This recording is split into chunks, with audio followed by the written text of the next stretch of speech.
அருமை தமிழ் சொந்தங்களுக்கு எனது இனிய வணக்கம்.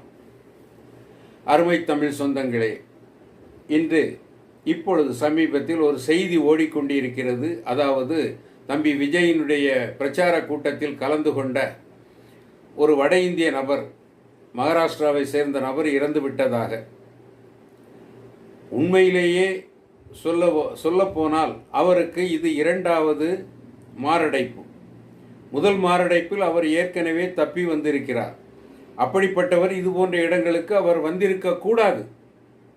ஆர்வக்கோளாறில் வந்திருக்கிறார். அவருக்கு டோக்கன் வழங்கப்படவும் இல்லை.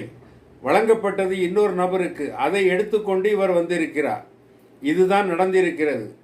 இதை வைத்து இன்று திமுகவின் கைக்கூலிகள், ஊடகங்கள் இன்று பிண அரசியல் செய்ய ஆரம்பித்து விட்டன. அதாவது விஜய்க்கு எப்படியாவது கெட்ட பெயரை ஏற்படுத்திவிட வேண்டும் என்ற நோக்கத்தில் இந்த வேலை நடந்து கொண்டிருக்கிறது. இதை நினைக்கும் பொழுது, இதை பார்க்கும் பொழுது எனக்கு ஒரு சம்பவம் ஞாபகத்துக்கு வருகிறது. 1969 பெருந்தலைவர் காமராசர் அவர்கள் நாகர்கோவில் பாராளுமன்ற இடைத்தேர்தலில் வேட்பாளராக போட்டியிட்ட பொழுது பிரச்சாரம் ஒரு பக்கம் நடந்து கொண்டிருக்கிறது. கோட்டாறு மார்க்கெட் அருகே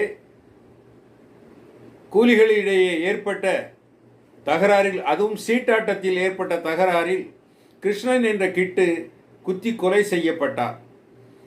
அதன் அருகில் இருந்த கடை பெருந்தலைவர் காமராசருக்கு நெருக்கமான திரு எஸ்.என். ராமலிங்கம் அவர்களின் கடை.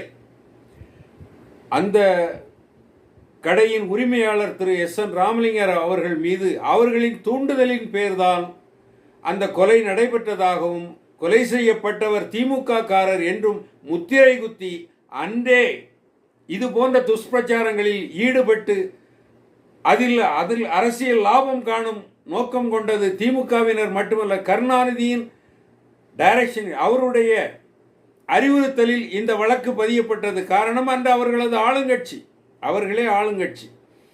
எனவே அன்று இவர் பணி செய்வதை தடுப்பதற்கு, தேர்தல் பணி செய்வதை தடுப்பதற்கு திரு எஸ்.என். ராமலிங்கம் அவர்களை முதல் குற்றவாளியாக சேர்த்து அவரை கைது செய்யக்கூடிய அளவிற்கு இந்த நிலைமை போனது. இதை நான் ஏன் சொல்கிறேன் என்று சொன்னால், இது இவர்களது வழக்கம், இது இவர்களது கலை. பிண அரசியல் என்பது இவர்களது கூட பிறந்தது. இது போன்ற சதிகார கும்பல்களை பொதுமக்களாகிய நீங்கள் கண்டிப்பாக வரும் தேர்தலில் தண்டித்தே ஆக வேண்டும். அதற்கு ஒரே வழி, இதற்கு தண்டிப்பதற்கு, இதை